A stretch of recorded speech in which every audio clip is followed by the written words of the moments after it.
I really hate that I'm sick right now. I mean, I'm always sick, but this time it's less like radical sick and more like I'm actually ill and I'm going to have to edit out coughs and sneezes. I thought I was meant to be ill. It's now the Monster Mash. The Monster Mash. And it's a graveyard smash. It's now the mash. It's caught on in a flash. It's now the mash. Welcome to Joel and Josh's Amazing Creatures, where we take your fantasies and drag them grotesquely through reality. I'm Josh. And I'm Joel, and he's Josh. And in this episode, for episode 2, we decided to do a bit of a double whammy episode in which we'll be going very serpentine. Yes, we're going to be discussing both Basilisks and Gorgons. And to start with, we're going to go straight into Basilisks, most famous for appearances in Greek mythology and the Harry Potter series. I think a lot of people will know them for. Yep. So, as many people know, it is a giant snake known as like the king of the serpents a lot of the time. However, you mentioned earlier that that isn't always the case, is it? So, in some accounts of the mythology of the basilisk, it's got the head of a cockerel or some such fowl with a W, not a U, with lots of little chicken legs. This isn't necessarily the case. I looked into, when I was doing my research into, because of course the one that immediately jumped into my head was the Harry Potter version of the basilisk, which was bred by herpodofowl, by, of course, the classic method of hatching a hen's egg under a toad. And this link to hens and chickens has led to some misinterpretations throughout history, where a beast known as a cockatrice, which does have the chicken head, has been misinterpreted to be a basilisk due to them both having links to poultry. However, regardless of this, the one that we're going to be covering this episode is in fact a giant snake. I'm sure there were giant snakes that existed prior to this episode. Yeah, so in terms of giant lizards, of course, with dinosaurs, was there any giant snakes around at that time? Yes, there were. Snakes evolved during the time of the dinosaurs as small lizards, but then they went underground and their legs slowly diminished because, as I'm sure you've seen, worms which live underground, they find it easier to move around without legs, and eventually the snakes re-emerged during the Cretaceous, and they were able to survive much easier. And some of them did indeed get to gargantuan sizes, one of which was quite famously Titanoboa, which was big enough to hunt some species of dinosaur, possibly a few hadrosaur species. So how big is this? Because I personally don't know how big a hadrosaur is. So what scale are we talking here? How big is this boa? Well, a hadrosaur, to put that in perspective, was about 10 metres long. 10 metres. And the snake was probably about 12 to 15 metres long. 12 to 15 metres. So a bit longer than a bus. It's not quite on the scale of the one that would appear in Harry Potter, for example. But I imagine if that was all magically done. Yeah, so that was magically done, but it's still possible for a creature to get that size. I mean, just look at the other dinosaurs that are around that were very much bigger. So why do we not see snakes this huge anymore? Probably because their prey isn't that big. Like, you look at an anaconda in South America, probably it's things like capybaras and caiman. A capybara is nowhere near the size of the giant dinosaurs. That's fair enough. And now the other interesting thing I found about the anatomy of a snake is it's another relatively easy thing to talk about here. Is they're known as the king of the serpents, and in some mythologies they say that they're known as that because it has like a crest, almost like a crown on its head. Now, of course, you've got stuff like cobras. Is there like any other things like crested lizards, for example? What's going on there? What's the purpose of this crest? Well, a crest is always for some kind of display. Sometimes, like you talked about cobras, they will only show that hood. It's called a hood. It's quite a good name for it. It's quite sinister. They'll only show it if they think they're being threatened. So they want to puff up their image to threaten something back, like a mongoose. But if this is a snake the size of or bigger than a bus, it won't really need that threat display, would it? So there's the other thing which animals use crests for. Particularly, a lot of creatures with crests will use them for sexual display, and I think I read Fantastic Beasts and Where to Find Them. Okay. And it said that only the male basilisk has that red plume. And of course, the one that was in the Chamber of Secrets was a female basilisk, which is why it didn't appear. Yes, although I think in the book they said it was male. I'm not sure. I can't. I'm fairly certain it was the one bred by Salazar Slytherin, and Yes. it was in fact female. I will have to consult the Harry Potter Society on this. If you're listening, please do send in an email to correct us and tell us how stupid we are. Now, in terms of that's like the easy stuff done. Giant snake with a crest. But then we're moving on to the more magic aspect of this mythical creature, which comes in with it's how it was born, which is a hen's egg under a toad somehow creates a giant snake. Well, that just doesn't work, does it? No, that's parentage will not. Well, adoptive parentage will not affect the genetics of the baby. However, it is not unheard of in the animal kingdom for certain animals to stick their eggs in other animals' nests, is it? Obviously, the most famous example is the cuckoo. The cuckoo. What nest does it stick in? Just any random bird? Well, each species of cuckoo specialises on a specific species of bird. It specialises how exactly? Well, because different birds make different kind of nests. Yeah. So some cuckoos will go for weaver birds, which have these extraordinary, sometimes balls, sometimes tubes with a ball at the end. The cuckoo has an ovipositor, which it basically sort of extends through the entrance of the nest because there's no way that big cuckoo is going to get inside that nest. So it will push this egg-laying tube through the entrance of the nest and then lay the egg through that. That's horrifying. I knew that the sunbirds laid in a nest, but I didn't know they had like a tube that extended. So why do they do this? Why do they lay eggs in other nests rather than just building it themselves? Well, one reason is that it's simply much easier for the adult cuckoo. It doesn't need to spend so much time looking after the baby cuckoo. And also, it benefits the young cuckoo because it can then just get rid of all the other eggs in the nest. It has a dent in its back which it uses to lift eggs onto them, and then it pushes the eggs out of the nest, so that all the attention is sent to the cuckoo chick, and the mother bird, whatever species it is, will just bring the amount of feed that it will need for, say, 6 chicks that it intends to raise, but it's still fooled into thinking that even though it's twice the size of it, that it will still feed the cuckoo. Brilliant. So, despite not actually being able to do like the whole, it's a hen's egg hatched under a toad, we could say that in theory, despite their humongous size, that basilisks could function by laying their eggs in other animals' nests, and that's how that rumour could have arisen, by the fact that maybe not a toad, because of course they have spawn, which is quite different to eggs. And I can't think of many. I can think of some frog examples, but toads don't really look after their eggs. Well, there is one species of toad that looks after its eggs. By having them inside its back, doesn't it? Yes, the Suriname toad. It looks horrific when they hatch. I think there's a phobia of that, where like Trypophobia. Trypophobia of having like holes in your skin. So if you have that, whatever you do, do not look into this toad species, because their babies hatch out of holes in its back. So despite not having this like idea of a hen's egg under a toad, there is a way to make it so it almost has like it lays its eggs in other animals' nests, and that's possibly how that could have arisen. Yes, with the basilisk. So, probably not a toad, but some kind of ground nesting bird. Ostrich. Yes, maybe an ostrich or... Considering how big these basilisk eggs are probably going to be. Yes. But actually, baby snakes are very small and quite cute. So, in theory, you could have these tiny, tiny little eggs from this giant snake that it kind of sneaks up and lays in a... I would quite like to see a snake in the egg of a snake hatching in the nest of something like a seagull and confusing the seagull, which would easily eat a baby snake or something like that. Well, it could easily eat a baby snake, if not, amazing segue here, for the basilisk's most notable feature, and the one that I think gave us both the most amount of trouble. The basilisk is known to kill people just by looking at them.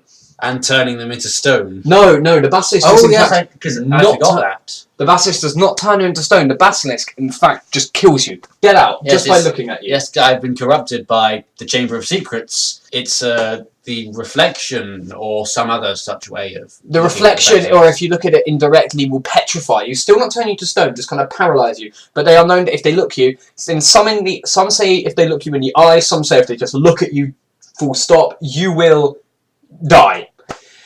And obviously, there was no real way to make it so... No, I don't think that's ever actually happened. Unless in some freak circumstance where a lion looks at a particularly timid gazelle and it dies of fright. But you can't... a rumour like this would not start unless, I don't know, maybe one guy... It happened to one guy and it got spread around. But that felt like chickening out of this, almost. Much like the Basilisk's prospective parent. However, I also didn't want to just say it was venomous. It had a venomous bite, because then that would make it an ordinary snake. That would make it just a giant snake with a crest that lays its eggs in other, which is still weird, but not quite amazing.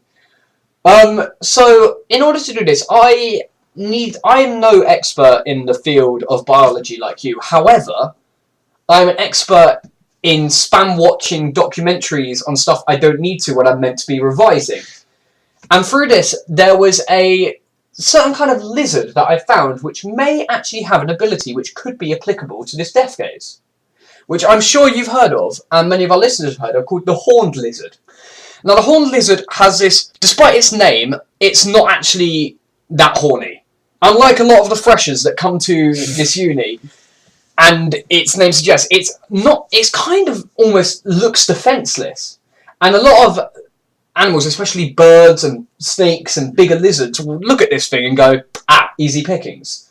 Its defense mechanism is rather extraordinary. It eats a lot of poisonous bugs. Effectively, what it does is it distills a lot of the toxins out of these insects and concentrates them in certain sacs of blood, which are located in its face. And it then squirts that blood out of its eyes and into the mouth of prospective predators. Now, this is interesting because despite the toxins, it's not actually venomous. It just tastes horrible. So when, for example, a bird, like I said, a snake or like a coyote comes up and is like, oh, that's a quick snack, it will squirt its blood with really quite amazing accuracy out of its eyes into the mouth of the predator, and the predator will go, oh, I don't want to eat that anymore, and scarper off. What I was wondering is there a way to up that toxicity to have it almost like a spitting cobra kind of idea, but instead from its eyes, which would give it this death gaze, effectively? I suppose if we use that biological mechanism by which the horny lizard takes the toxins from the insects it eats and squirts them out the blood in the eyes, that's perfectly possible. But there's another animal which is even more famous, which has a similar method of extracting the toxins from the insects it eats and extrapolating the poison. It's the poison dart frog. The poison... I know that they are venomous. I know that they are extremely colourful to show that they are dangerous. I also know that, certain indigenous tribes will, rub their arrowheads on them because they're so toxic. But so what happens exactly here? Because it comes out of their skin, doesn't it? Yes, it is. You said they're venomous. They're not venomous. They're just poisonous. Venomous is when it bites you and you die. Poisonous is when you bite it and you die. Oh, okay. So they're... Okay, cool. So what happens here with the whole eating insects thing? Well, it survives in the wild on many poisonous insects, which it extracts those poisons because the poisons aren't strong enough to kill the frog, but they're strong enough to kill creatures that might want to eat the frog. So then it just it absorbs those chemicals and it's taken through an intravenous system, and because it's an amphibian, it will eventually come out through its skin. Like, for example, when a frog sneezes, they have this sort of full body mucus layer. That's revolting. It's not slime, it's mucus. So, with this whole idea of it eating and making it extremely venomous, almost like a spitting cobra, for example. Spitting cobras, they shoot venom out of their teeth, don't they? Kind of flick it almost. Or is it a squirt? Is it a squirt or a flick? It's kind of both, because the way venom usually works in a lot of species is that they have grooves along their teeth, Okay. and they bite into the creature they're trying to kill, and then the venom will trickle down these grooves and into the open wounds. Okay. So really, sort of what happens is they do sort of squirt it along these grooves in their teeth, which are sort of shaped so that it goes outwards at the end. Now, spitting cobras tend to aim for eyes, and these horned lizards aim for the mouth. However, if we've got a snake here which is the size of a bus, I don't really think aiming is going to be much of an issue, because if you're just drenched in venom... It's the snake version of the Super Soaker. Yeah, so if you're just kind of like drenched in venom, it doesn't really matter if you've got any open wounds, it's getting in somewhere, and you're going to die from something shot from its eyes. Now, the only question remains is, with all of these, except, of course, venomous cobras, they had to eat something venomous in the first place in order to get these toxins. Mm. So, would it necessarily need to... It could either eat this, or would it be possible to just straight up just have this kind of venomous liquid in these, like, spraying out its eyes anyway? I think with snakes, it's more likely that it would grow this venom itself. But the issue then arises is how does it not damage its eyes? And we were thinking that possibly pits. What exactly are pits? Well, they're sensory organs quite close to the eyes, sort of between the eyes and the nose of the snake, which they detect heat. But obviously, to detect something, there has to be some kind of hole. Like we have holes in our eyes to take in light, we have holes in our nose to take in the smells, and holes in our ears to take in the sounds. And if something can go into a hole, then something can go out of it as well. Very true. So it could either squirt out these pits, but if we want to go full, that's like the most scientifically likely way it will be able to do it. However, if we wanted to go like full accurate to the morphology here, would it be able? If it's because I know snakes have scales on their eyes actually. Yes. Like, for example, if anyone listening owns a pet snake, I'm sure you know when a snake is about to shed, you can tell because its eyes go milky, and that's because that scale on its eyes is also being shed. Could it have evolved like almost like a reinforced scale on its eyes to protect itself from the venom that it would shoot from them? That's perfectly possible if it were to evolve some kind of ducts that would appear, I don't know, maybe beneath the eyes, and the scales above the eyes could, in theory, get thicker in order to protect from this venomous squirt. So there we have it. A basilisk, the snake part of it and the crest part of it were very easy. In fact, there are very similar things alive today and in the past. And in terms of its mythical origins, we've got that pretty much covered too. So it would basically lay its eggs in other nests and shoot venom out of its eyes, akin to horny lizards, spitting cobras, and poison dart frogs. Poison dart frogs. Alright, so there we have it, our very first creature design within the first half. So we're going to take a little short break for now and come right back after, and hopefully talk about Gorgons. It's now the Monster Mash, The Monster Mash.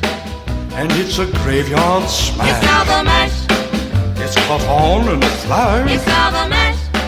It's now the Monster Mash. Hi guys, it's Josh. I just wanted to say, first of all, a big thank you for everyone who listened to our first episode and the amazing response that we got. We're hopefully going to make this a long-running series, so if you think there's anyone who might be interested in it, please share it with them and help us grow. We'd really appreciate that.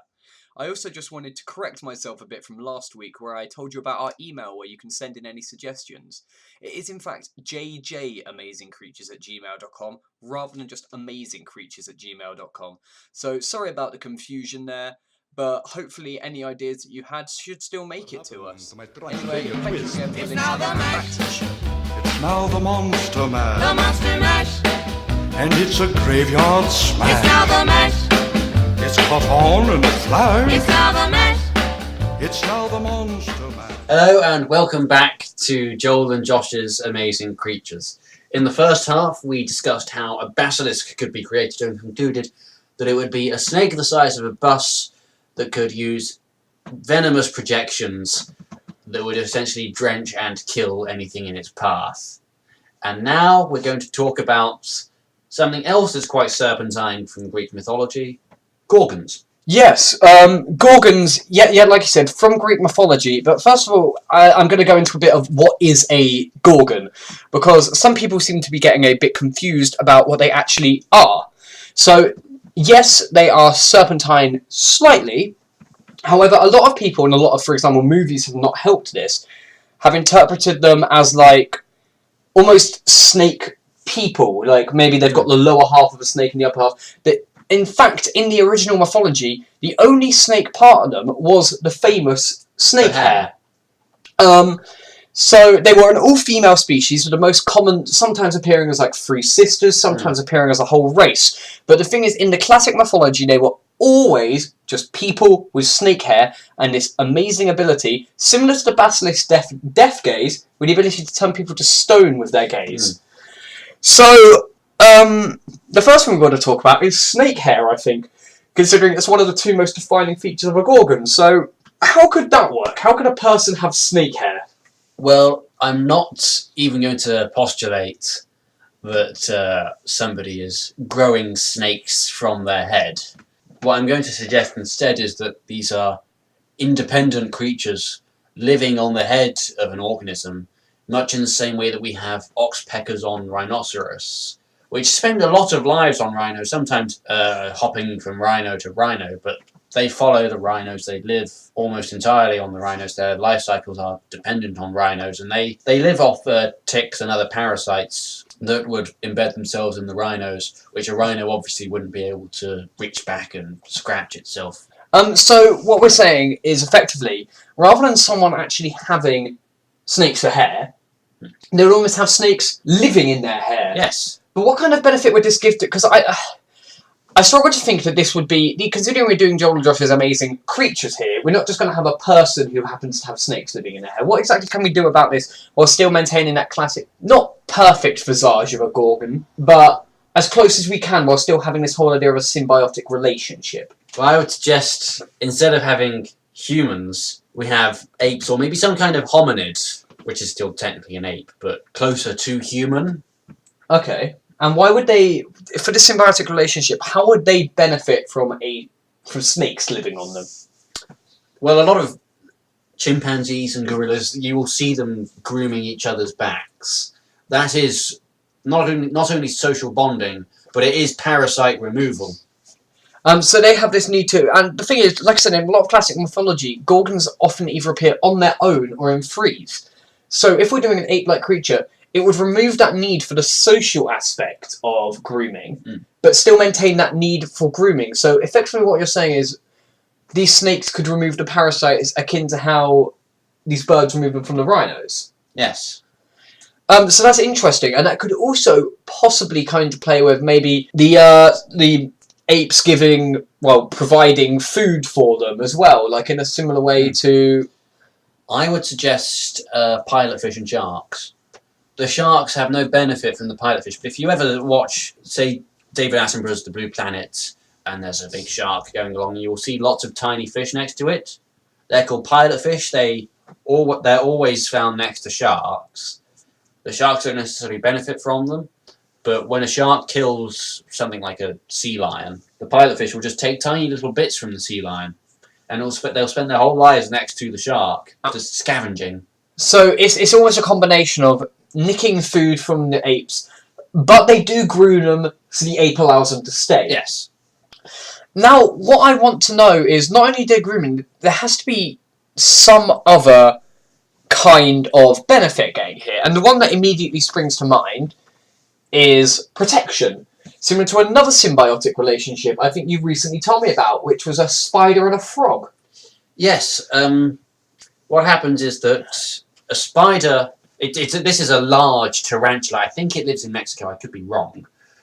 But it will lay its eggs, which are quite small. And lots of, say, small ants will be able to sort of easily sneak underneath the spider and steal the spider's eggs. So what the spider does, it will take a small frog and it will basically live with the frog. and have the frog guarding the eggs, because these ants would be very easy prey to the frog, and if they're coming and trying to eat the eggs, the frog just gets a free meal, and it gets protection from the spider, from larger predators. So we have the relationship of not only grooming but protection, and that kind of leads into what is the Gorgons' famous method of protection: turning people to stone. Now this is another thing similar to the Death Gaze, where we were like, this is very dangerously magical, and not a lot of way to have something actually be turned to stone in real biology.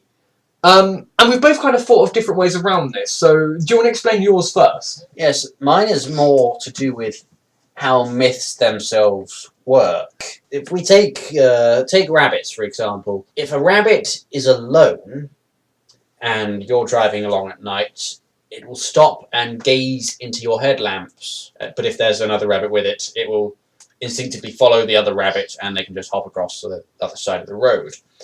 So this evolutionary response of freezing is because it's not been evolutionarily hardwired to know what to do. And humans are a social animal, a very social animal. So I would suggest that this is perhaps a kind of response where somebody in ancient history saw a Gorgon, didn't know what to do, and froze in fear. But then the oral traditions were passed down over several generations, and when people said that this person was petrified, they then took that to literally mean turned to stone. Now that's quite an interesting way to look at it, because it actually relates to real life and how myths often are perpetrated now. For example, what jumps to mind? Mermaids. Very drunk sailors saw manatees, which are very vaguely mammals with almost fish tails, and went, that's a lady. And took them back to port, and everyone believed them, and that's how the version, like, mermaids came into, like, as an idea.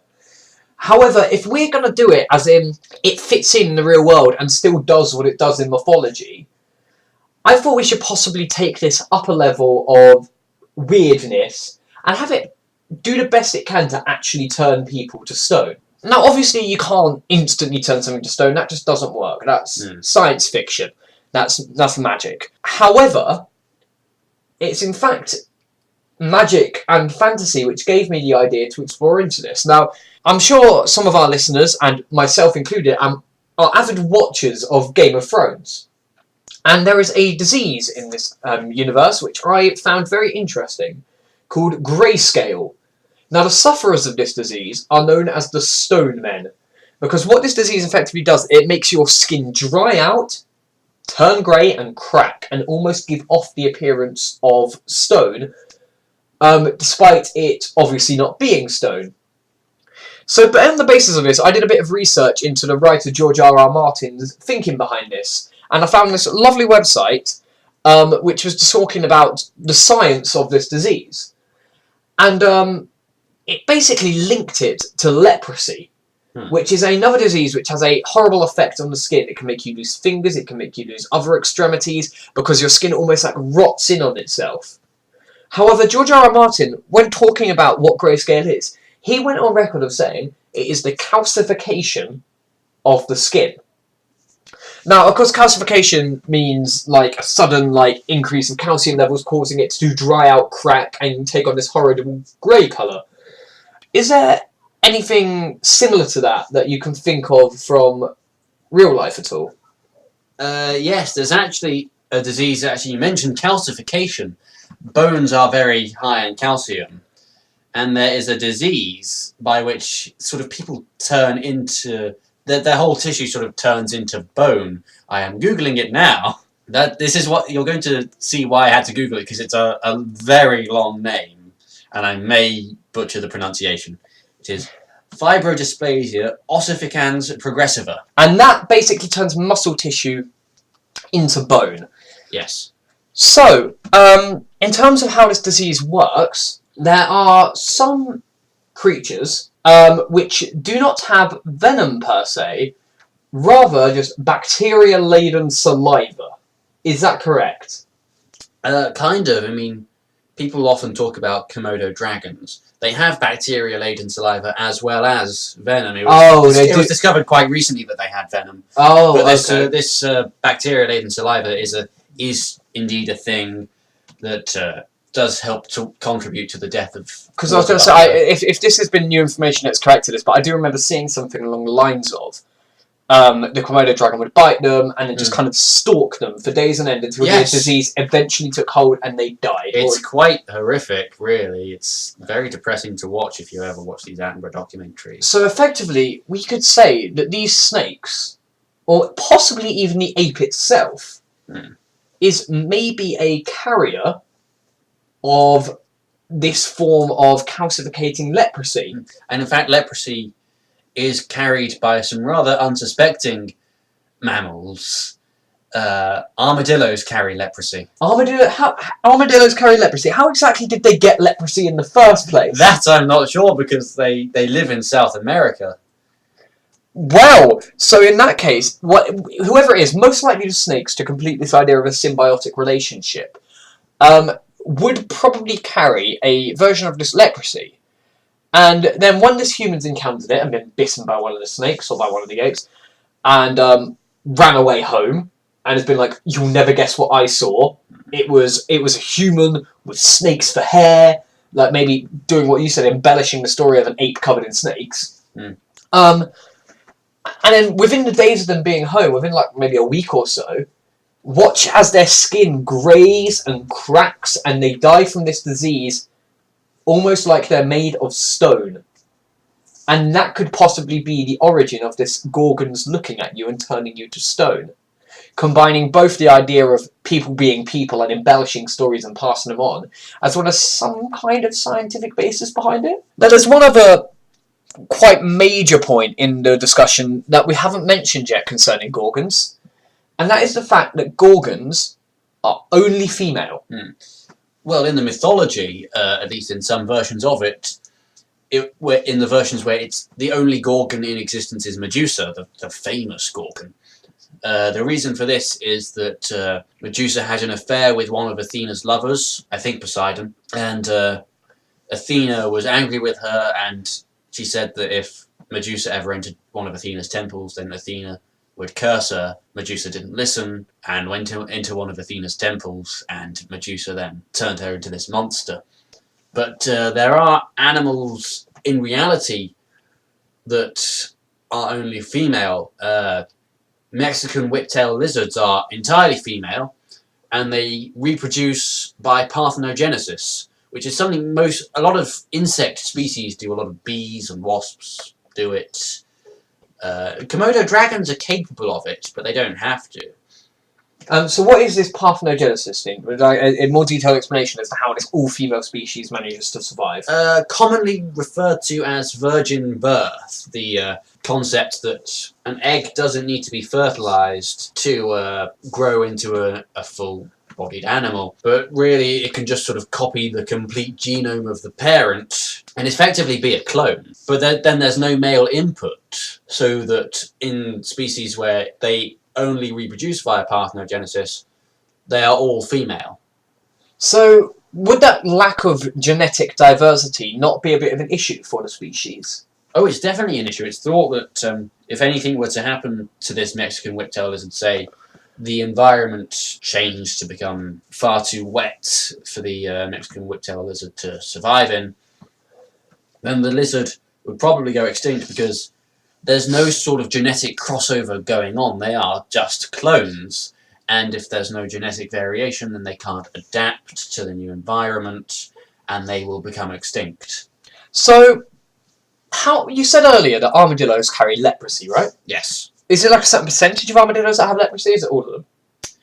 Not all of them, but most of them. Most of them. And it's probable that some of them don't carry the leprosy because of genetic variation within the species. However, if we're dealing a species here with absolutely no genetic variation, where they're all clones of each other, that would mean that every single one of our Gorgons would most likely carry this strain of leprosy that we're talking about to be their stone vision. Indeed. Meaning that no matter like where you find this Gorgon, it's going to turn you to stone. So yeah, that's quite interesting and almost strange that it plays into our hands that this lack of genetic variation actually makes our stupid idea about turning people into bony, calciumy, crack people almost gives it some kind of credibility.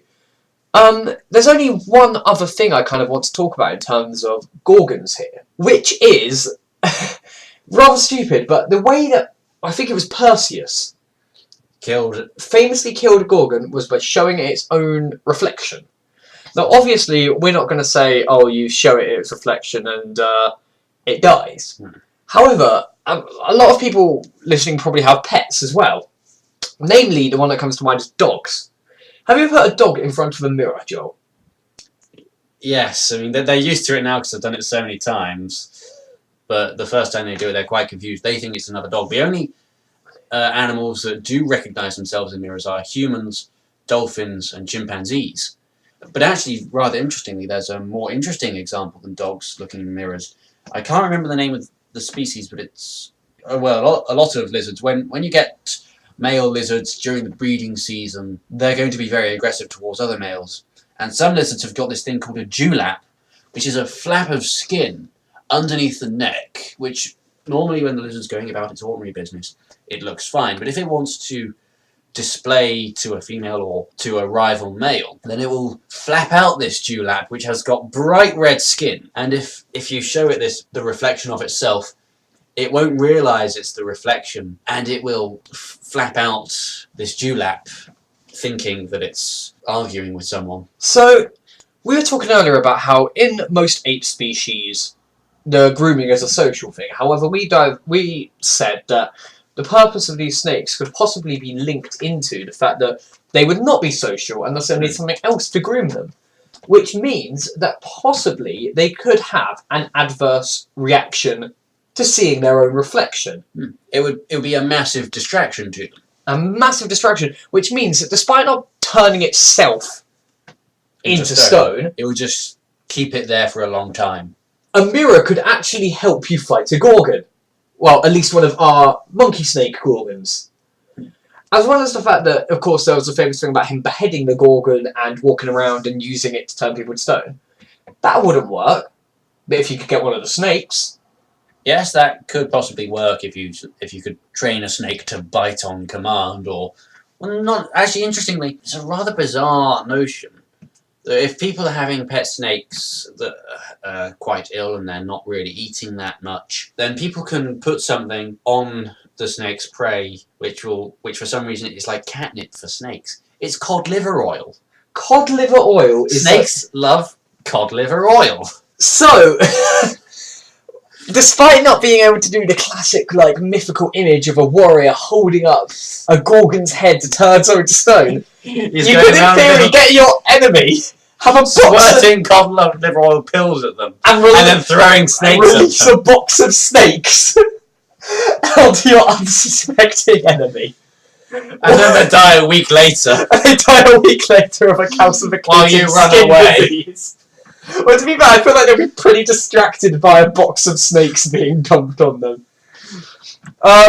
So anyway, from a Game of Thrones to a box of snakes, I think we've done pretty well for ourselves this episode. We've managed to formulate a giant acid eye spraying snake, followed by a monkey covered in snakes, that uses these little snakes to turn people to stone, especially if that person is covered in cod liver oil. And it's kind of worked out for the better, hasn't it? Like, we managed to link it into mythology. I didn't think this would work quite as well as it was going to. No. It's really gone quite well. And even though we've ended on that rather comedic note, I do feel like if we came across these creatures, we would probably die. So, thank you all very much for listening, and let's not play God.